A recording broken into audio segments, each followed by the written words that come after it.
Welcome to This Week in Real Estate with Jonathan Harmon and Bryan Nale, your local experts on all things real estate in Middle Tennessee. Listen in as they discuss the current state of the market, the latest trends, and have a little fun while doing it. We do want to say the opinions voiced on this podcast are for general information only and not intended to provide specific advice or recommendations for any individuals. All right, everybody. Welcome back to This Week in Real Estate with Jonathan Harmon and Bryan Nale. We're back, boys. We're back. How we feeling? You know, I'm still coughing a little bit. I've got my jacket on. Yeah, can we just pause for a minute and look at how handsome this guy is? Look at him. I mean, my goodness, he has been working his butt off. Now, you know, we won't get into all the details here, but he's literally been working his butt off, and you're looking very handsome. Thank you, sir. Very dapper. I'll tell you guys a story. I got my diplomat headshot yesterday, and I thought about posting it on Facebook, and I'll post it on Facebook, but I thought about posting it next to my diplomat headshot from 2 years ago.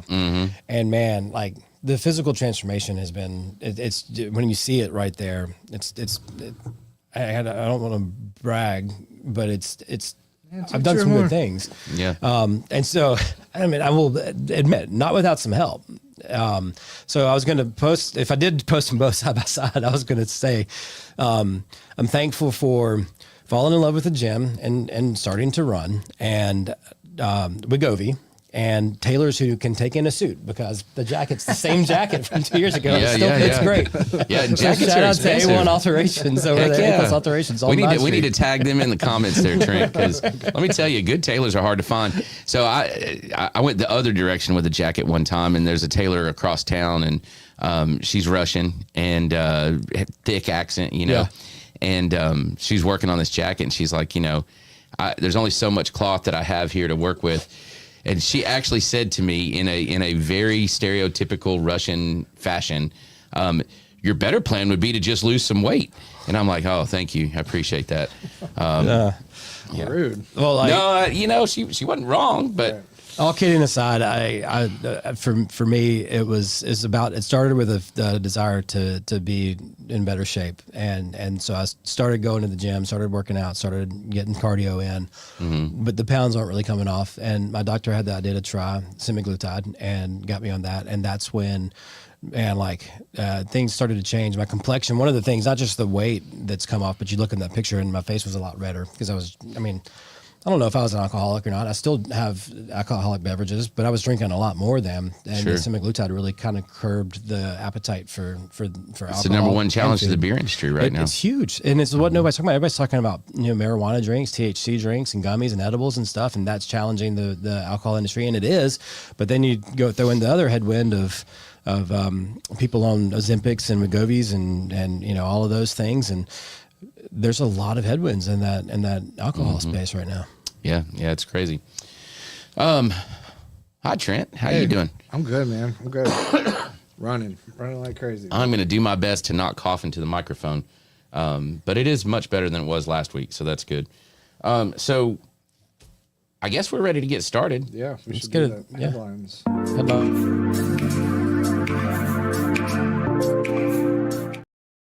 Back to you. So, wrote my monthly article yesterday about the month of January and just activity here in Rutherford County. That's what I always focus on. And man, I'll tell you what, it's the story that it's just more of the same.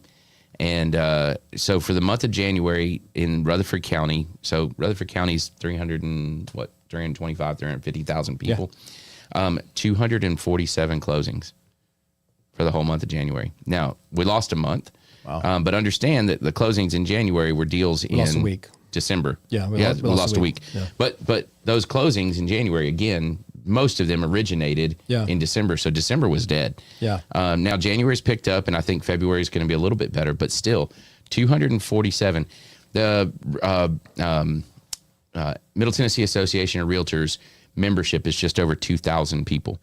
So the biggest county in MTAR, right? 2,000 agents. Let's say it's 1,700 agents in Rutherford County. Just under 250 transactions.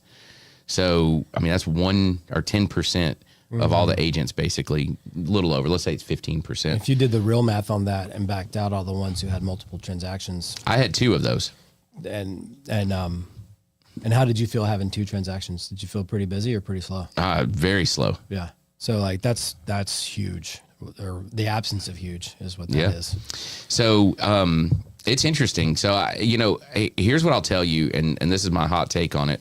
The market is what it is. I can't make you want to buy or sell a house, right? And I wouldn't try to, okay? But here's what I will tell you. If you're considering it, if you're thinking about it, and you're going to talk to an agent, all right, you need to ask some hard questions to that agent and make sure you're getting the best advice for yourself and not the best advice for them. To try to help them get a deal. That's right, because there's a lot of people that haven't had a paycheck in probably quite a while. Yeah. And so ask them, when was the last time you had a paycheck? If they say it's been a while, ask them, well, how have you been eating? Are you financing it all on a credit card? Do you have a spouse? Luckily, I have a spouse that has a steady, good job, and better knock on some wood there. And Cammy's like, come in. You can come in. Cammy. It's but you got to ask that question. Yeah. And especially if they start trying to talk you into something. That you're halfway comfortable with. Yeah. It's sort of like going to a bankruptcy attorney and asking them if you're bankrupt or not. Figure out before you pull the trigger on something. Make sure that you've talked to a couple of different people and got comfortable with the answers there. Yeah. Well, and if they say, if that real estate agent looks you in the eye and says, no, I haven't had a closing since November, don't immediately discredit them because of that. And I'm not saying that at all, because honestly, they might be hungry enough to get the job done. That might work. That might make them work really hard. So, but what sure. you do need to do is really think about what they're saying. How does that line up with what you thought going into the conversation?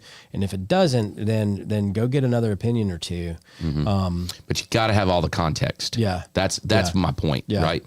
Have context. But I'll tell you this, I think there's people who probably did 7 or 8 transactions in January that still only care about the next deal and will say whatever it takes to get that deal. So So and I had an interaction with a team who I've never worked with and don't particularly care to, where it was very clear that they were trying to bully someone into signing with them who really had no intention of ever signing with him. It was kind of an accident they ever talked in the first place. Mm-hmm. And then when he was like, hey, I'm not signing your buyer's rep agreement, they were adversarial about it. Mm-hmm. Mm-hmm. So just that always exists in the market. Take that for what it's worth. But production does matter. You don't want someone who is going to prioritize their getting a paycheck or a closing over what's in your best interest. That's right. And that comes down to integrity. So try to be discerning when you're gauging someone's integrity. And context matters. Yeah. So I think that's the bottom line. But if you're interested in reading kind of some more of that summary and seeing those numbers, make sure you're on our mailing and or email list. And also a lot of that stuff, most of that stuff does end up getting transcribed and put onto the J. Harmon Home Team blog. Yes, a blog. When was the last time you said that phrase? Man. So anyway, check that out. If you have questions, just send us a DM there. So I'm going to talk about a couple of other things. I got put in charge of organizing the show today, so you get to bounce around in my brain. Look out, it's scary. Dangerous place. I went and attended an event this morning, Coffee with the Coach. This was the first one. MTSU is starting that. I'm a big MTSU football fan, as most of you know. And, it's been a little rough the last couple of years. And Coach Mason, he's a good guy. And I think he's got a plan. I think we're still all adjusting to stuff like transfer portals and things like that. So once a month now, third Wednesday of every month, they're going to start doing Coffee with the Coach. It's free. It's open to the public. You come in, get a cup of coffee, sit down in one of the team rooms, and he just answers questions. And it was very cool. It was very cool access. If you're a football fan, one of the things that it has always been great about MTSU football is the access that you can have. Like, you can be up close and personal. Yeah. It's not like some of the other bigger programs Right. out there. I'll say when he was hired that first offseason before he had his first season, he heard the fan base wanting the coach to go out there and market the program, wanting the coach to connect with the community, and he did a great job. They come out, they had a losing season, which nobody was really surprised given what was left in the cupboard. Sure. Then the next year didn't get off to a very good start. He ended up finishing, I think, fairly strong, putting together some competitive efforts. Gosh, the number of games that we lost by one score or less Yeah. was pretty astounding. And that's the way football goes sometimes. Some seasons you win those close ones. Some seasons you lose more of those close ones than you want to. But during that period, I'll be a little critical here. I didn't see him connecting with the community like he did before. For sure. The first down was ever played under his watch. So I'm encouraged to hear this that he still feels that need to connect with the community. Yeah, because it's there. It is. It's there, and I mean, especially at MTSU, man. Yeah. And the community's huge. Yeah, it just has not been touched. Well, and I'm on the BRA board with Jonathan, and it is sometimes going into that stadium and being critical of my program here, but it can be depressing.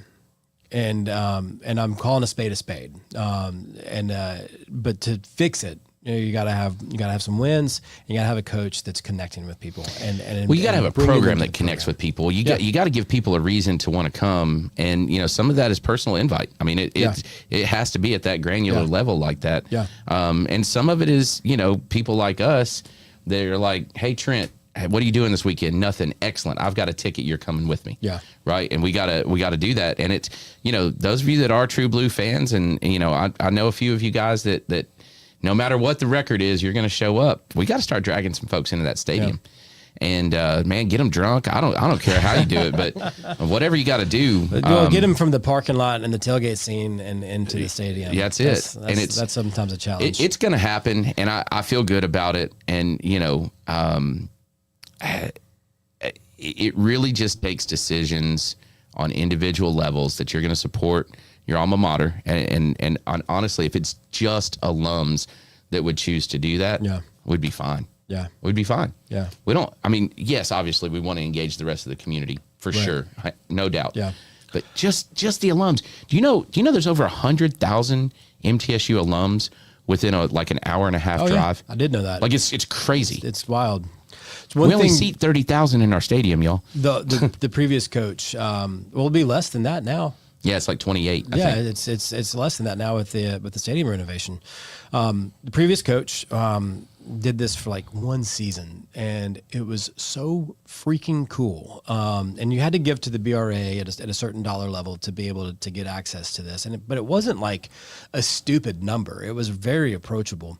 And the Thursday before every game, I can't remember if it was Wednesday or Thursday before every game, you would go into the film room, have lunch, and they would break down film. Oh, that's cool. For the upcoming weekend's game. I'm so glad you mentioned that. Was that your idea? No. But it was. Guess what's coming back though? Is that coming back? That was. Because you're talking cool. if you're a fan of UT and you got Florida coming up, you know everything you need to know about Florida. You know who their star players are. You know who their what the game plan is going to be to try to contain so and so receiver. But you don't know UAB. But you don't know what was the receiver from Florida International that played with the Colts? T.Y. Hilton. Never knew who that guy was, but before MTSU played Florida International, I went into that room and they were like, "Oh, this guy T.Y. Hilton, we are going to be double teaming him. We're going to be dogging him. We're going to be doing everything we can to contain this guy because he's an NFL talent player here at Florida International, and we got to figure out how to win with him on the field." So that game, I was like, I'm watching for T.Y. Hilton, right? And then lo and behold, he goes and has a very successful NFL career, and I got to say I saw him play. And you knew what you were seeing. And I knew what I was seeing. Yeah. So I'm glad. Well, stay tuned. That's coming back. Stay tuned. Right. Yep. Let's go. So anyway, I don't know exactly what that looks like, but stay tuned. That's cool. Yep. That's cool. really, very really pumped cool. about that. All right. So anyway, they're doing some good things, and it does my heart good to see the program that I love getting the ship going the right direction. Well, and what does that have to do with real estate, man? More than you realize. The success of that program and athletics is the front door of the university to the nation. Well, and God, right? listen. And go back to what I just said. 100,000 alums, more than 100,000 alums live within an hour and a half of here. yeah, so They're pumping out your house buyers, y'all. Right, and and people come in here, and I promise you this too. If you come here and you get a degree, and this is what I would always try to explain to people who are like, "Why does football matter? Why does sports matter?" You come here, you get a degree from MTSU. Everybody in the Middle Tennessee area knows about MTSU, and they, whether they like it, loathe it, or just completely indifferent to it, right. they at least know it's a really, it's a good accredited four-year university. But you move to Omaha, you move to Michigan, you move to California, you got a degree from MTSU.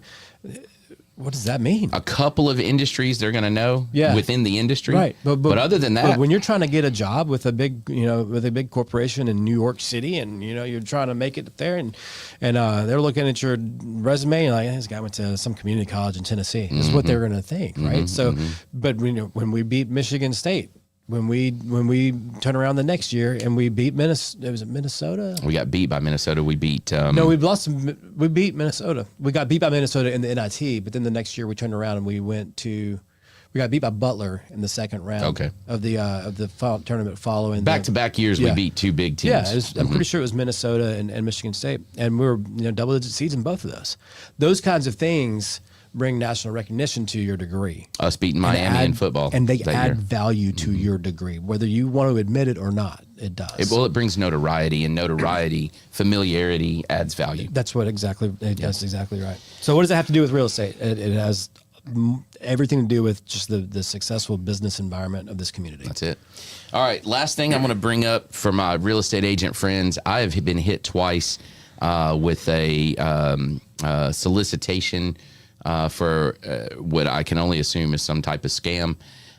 So new listing goes in within a couple hours. I get a text message that says something to the effect, and each time it was a little different. But basically it is, hey, we have some interest in your listing at blank, blank, blank. It's legitimate. We would like to set up a Zoom call with you to learn more about the listing. And, and one time it was my husband's super busy. He can only do it on Zoom. Another time it was, we really want to get to know the person that we're talking to. Right. But both times I've said, and they want to try to coordinate the Zoom call. And so both times I've said, hey, I'm almost always driving. So I'm like, hey, can we have a quick phone call to coordinate the time, and then we can set up the Zoom call? And both times, as soon as I ask for that phone call, it gets weird. So the first one said, no, I can't do a phone call. I'll just send you the Zoom link. And so they text me a link to a Zoom call. Well, I'm curious. So I hit the Zoom link and I start looking, and it is not Zoom. It says Zoom and it has a few things on it, but you can tell like if you've ever been on a Zoom call, there's things missing, and it's asking me to log in again. But there's things missing. So I'm like, definitely not doing that, right? Number one, I can't remember my password. And number two, I'm not doing that. Yeah. So then I, hit them back, and I'm like, I'm pretty sure this is a fake link. Crickets, nothing, right? So then the second time I asked the same question. I recognize it, and I'm like, So I said, how about we jump on a phone call to coordinate the Zoom call? And the response back was, if I could get on a phone call, I would. And I'm a little like, adversarial. Interesting. So you're going to try to bully me into giving you a password or what have you. And so I said, well, that's fine. You can go to somebody else then. Yeah. So just be on the lookout. And listen, I say all of that because as people get a little more desperate, they're going to do anything to try to get a deal done. And I don't know what exactly they're playing at with this, but it's not legitimate. Well, those people aren't desperate. Those are just scam artists. No. The agents. But it's the agent's trying to think, well, maybe this is a legit buyer, and then they'll click on the link. I hope it is. Yeah. So, and what you got to watch out for with that stuff too is sometimes just clicking on the link is all they need to put the malware on your device. So even I mean, I'd take your device in somewhere and say, hey, will you just scan this and see if there's any viruses or anything on there? I probably should. But just because you don't have to go to the link to put in usernnames and passwords and things like that for them to be able to capture every keystroke on your phone, every keystroke on your computer. Just by clicking on the link, they can get you. Yep. So just be aware. Wire fraud. Let's talk. Well, we want to save that for a pro tip. Yeah, I'll say that for a pro tip. All right, Let's go to pro tip. This is real? Yeah, this is real. That's a good one.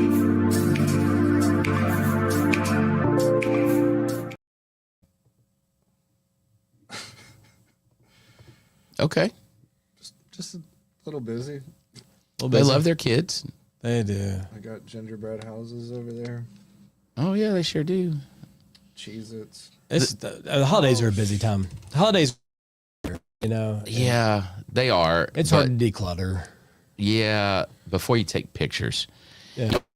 It's one thing. Listen, full disclosure. It is possible that you'll show up at one of my listings sometime to look at the house, especially if you're like, hey, we're in the front yard. Can we come look at the house? Yeah. You might walk into this sure. for a showing. Yeah. But this is not acceptable for photos. Pictures.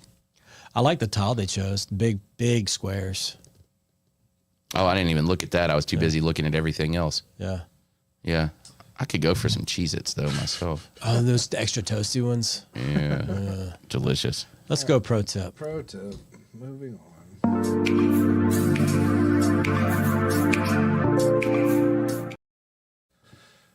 On you, Brian. Yeah, so wire fraud is real, and man, it is rampant. And what they will do, the way that the way they get you, is they might have hacked into your email account. If you're buying a house, let's say you're buying a house, they might have hacked into your email 3 years ago, and they've just been sitting back waiting. They can see your emails. They can search. They'll search everybody's emails every day for key words, key clues that there's an opportunity to strike. They're not going. What else are they can do with your email, right? Well, here's what they can do. They can see a closing disclosure coming over. They can see a contract going over. They can see that you're about to buy a house. When they can open up that contract, they can see when your closing date is. And as you're getting closer to that closing date, they can send you wire instructions that look like it's from the title company. And you can go to your bank and say, I need to wire $250,000 and here's the instructions. And your bank can say, okay, thanks. Are you sure you want to do this? Yeah, I got it from the title company. It's my wire instructions. And then you can send $250,000 and you can never, ever get it back. So there's steps you can take to avoid wire fraud. And one of those is confirm your wire instructions with the title company independently. On the phone, not with the number from the email that sent you the wire instructions. Go up to the title company in person. Not with the email that's on the wire instructions form. Do a Google search. Look and see, is the phone number that for this title company match what's on the email? Does it match what's on the wire instructions form? If it is, that's a good sign, but go ahead and call anyway. Most title companies will put on there, call our office to get the last 4 digits of the account number. Again, don't call the number that's on that wire form. Independently search for that title company's business information online and call it and verify it, and then you can feel pretty comfortable in sending the wire transfer. Don't be afraid. I have people who are afraid of wires, and there's nothing to be afraid of if you take the proper steps of that due diligence. And look, most likely, not always, but most likely, your lender or your agent referred you to that title company. Yeah. That's pretty common. Let's say 80% of the time, right? I'd say 95. Yeah, it's probably closer. You're right. So worst case scenario, forward the email to your agent and say, is this the same email address that you have? Is this the same, whatever? And guess what? Your lender also has the wire instructions because we have to wire your loan proceeds to the title company. So we know. No, we don't want to give you the wire instructions. That used to be common. That's one thing that's changed is that it used to be that the lender would say, okay, you know how to get your funds closed? Okay, well then I'll send you the wire instructions. We'll send you a secure email with the wire instructions. We don't want to do that anymore. We want the title company handling all of that. All of that. Well, it cuts risk. one more person out. It cuts that out, but it also shifts that. If we send you the wrong instructions, all of a sudden now that's, we've got some culpability there, or a lot of culpability, and that's not a risk that we want to take. So we do ask our clients to confirm their wire instructions directly with title. I heard a story last week of someone who sold a house this week. They were closing on the house they were buying with the same title company a week and a half later. And they said, no, wire us the proceeds. Don't hold on to it. So the title company said, are you sure? And they said, yeah. So the title company sent $250,000 to their bank account. And then the next week they wired the $250,000 to a bogus place, and they lost $250,000. Now they're homeless. I mean, like, that's a real story. And it just happened recently, back in like November or December, here in Middle Tennessee. And the FBI will get involved. The Secret Service is actually better at tracking down your money and trying to get it back for you than the FBI. But man, it has to be done so fast. Like, you have to catch that wire fraud that instantaneously. Shop is up. Yeah, and it's gone. Yeah. So just due diligence is important, just like with anything. Just ask questions. Just don't trust anything. Ask questions. And no title company, no lender is going to be annoyed with you for confirming wires. My title company that I typically use is very good about not emailing, about calling. Yeah. And I tell my people, you're going to get a call from the title company. It's going to be either this person or this person. Yeah. Right? Not just here's this nebulous title company. Yeah. Like, you will talk to one of two people. Yeah. That's huge, man. By name. It's huge. Yeah. Yeah. Good stuff, y'all. All right. Shiny penny. Yes, sir.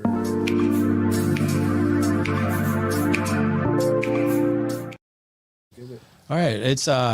It's grant season. Oh, sweet. Set aside, those applications can be input starting next week. So what Set Aside is it's a grant program where first-time home buyers can get down payment assistance. A lot of down payment assistance, a good chunk of money. We're talking about $17,500 or up to $20,000 for Community Heroes. So if you, it is a shiny penny that will get picked up super quick. This isn't a penny that's going to sit around on the ground for the next person to come by and get it.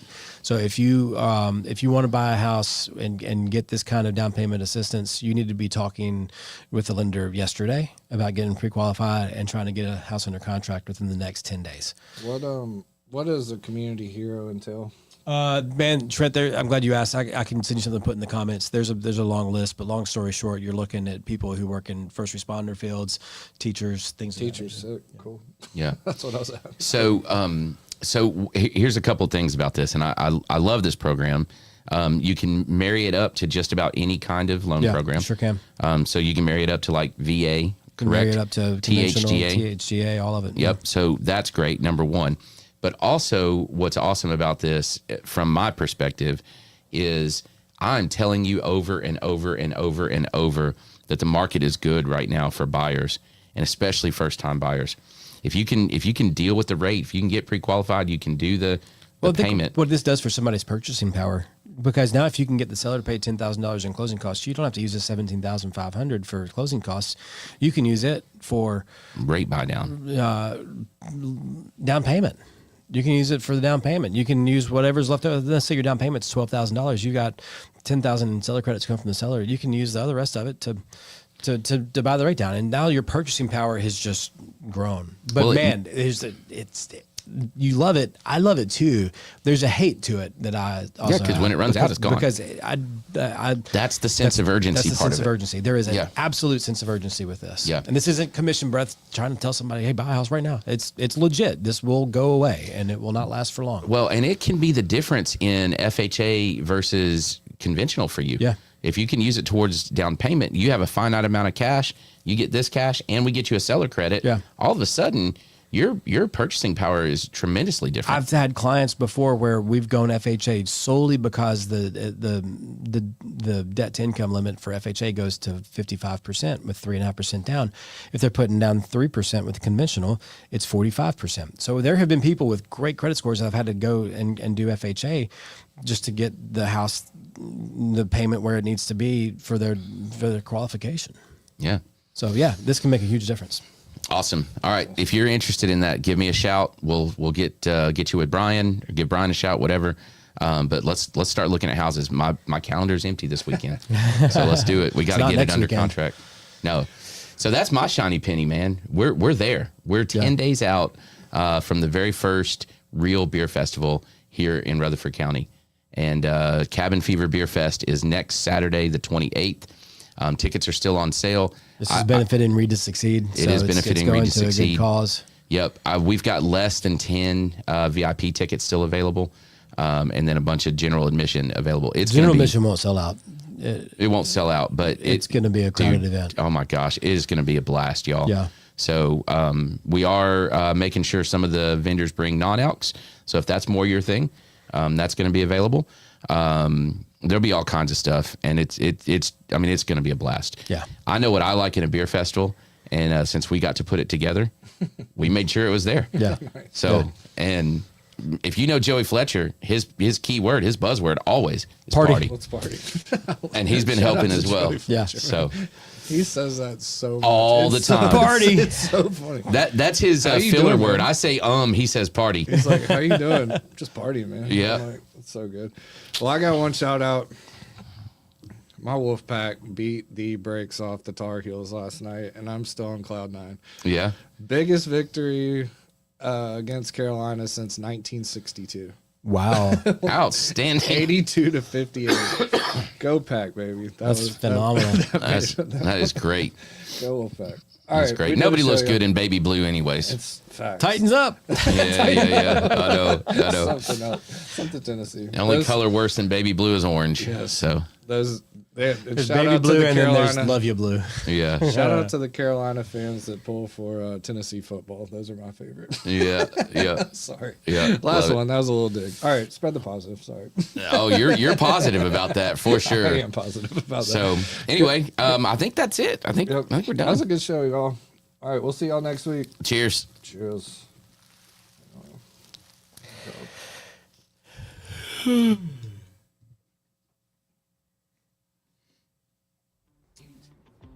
That's a huge win. Thank you for listening to another episode of This Week in Real Estate with Jonathan Harmon and Bryan Nale, your go-to resource for all things real estate in Middle Tennessee.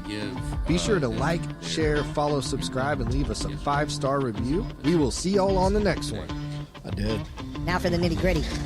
Premise Mortgage Company is a subsidiary of Premise Bank, a member FDIC. Premise Mortgage NMLS number 1894879, BK number 1042893, ML number 1894879. As always, all loans are subject to credit approval and product guidelines. Equal housing lender. From Southern Bank, Paul at Liberty Federal Credit Union is looking for some stuff. They're doing those poker chips. I don't know. I've got about 4 or 5 other things I can't remember right now. So, I mean, we'll have some stuff, which is exciting. Did you take tickets to John Jones? You told me not to take him tickets. He just sent me a text and said, "Is this a ticket?" No. What is that? That is a reminder and a QR code for the $10 off if they want more tickets. You said don't take him tickets. I did. Yeah. Okay. He's asking if we took him tickets because he's not supposed to get tickets. He knows he's not supposed to get tickets. No, there are no tickets. Read what that says. It gives them a code that they can get more tickets with. So it's like a little insider code. To get discounted tickets? Yeah. I was going to say, you told me not to take him tickets. I did not take him You're not taking him tickets. Okay. Oh, I talked to Wes Bynum today. He did not generate a 1099 to Rob because we didn't pay them over $600 last year. Do you think we really didn't pay them over $600 last year? I think they only played here twice, but It's possible. it is possible. But if their minimum was 200 a show, I would imagine with the crowds that they brought, they played Ides of March, which we're not doing that this year, are we? I liked that party, but it is just too close to St. Patrick's Day and Mardi Gras. But the tips don't matter. We don't 1099 for tips. Not the tips, but like the percentage of the bar. They wouldn't have got extra on the Ides of March. Okay. And then they did homecoming, right? Yeah. That was it. Yeah, and that wasn't that crowded. Mm-mm. All right. So maybe that's why. Yeah, but Wes is going to make a 1099 for him. was like, can you do one if they don't hit the threshold? He said, yeah, I've never had anybody ask to. I was like, well, you're not his accountant. I'm not his accountant. But he wants a 1099 so he can write off some music equipment. And he's like, yeah, I'll generate it for you. There's no consequence to you guys if I do. It doesn't make you guys pay any more tax or anything. No, it makes us, it costs us, I don't know, $12 or something. So Okay. not a big deal. Maybe he'll do it pro bono. No, he won't. Maybe he will. What made me wonder is if we had a gap somewhere in our reporting where we're not getting. He's pulling it directly. Robert fills it out because he pays them all in cash. Right. And so when he fills out the slip, Yeah. it's on there what Okay. it goes to. Okay.